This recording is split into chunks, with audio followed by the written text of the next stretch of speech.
In today's video, I'm going to teach you how to use Slack AI to recap what you've missed.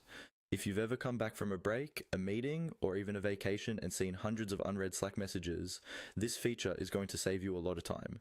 Instead of scrolling endlessly and trying to piece together what happened, you can let Slack AI generate a clear summary of the conversation or the entire channel, so you can get up to speed in just a few moments. Let's start with where you'll find this. Open Slack on your desktop or in your browser and navigate to the channel you want to catch up on. This could be a team channel, a project channel, or any workspace channel where you've missed a lot of activity.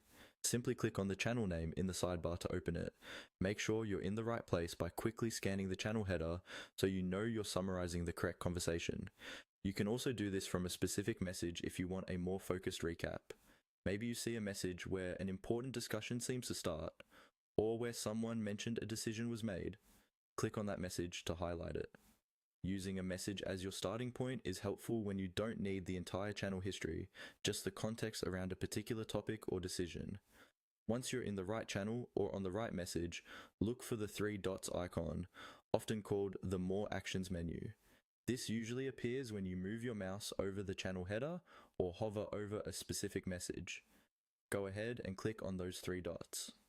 This is where Slack groups extra options and tools, including the AI features, so it's your gateway to getting a recap. In the menu that appears, look for the option that says Summarize Conversation or Summarize Channel. Depending on where you started, click on that option. Slack AI will then analyze the recent messages in that channel or conversation and generate a short, readable summary for you. Give it a moment to work and you'll see a recap that highlights the main points, decisions, and any key updates. From here, you can quickly scan the summary, then jump back into the channel knowing what's already been discussed. This helps you avoid repeating questions and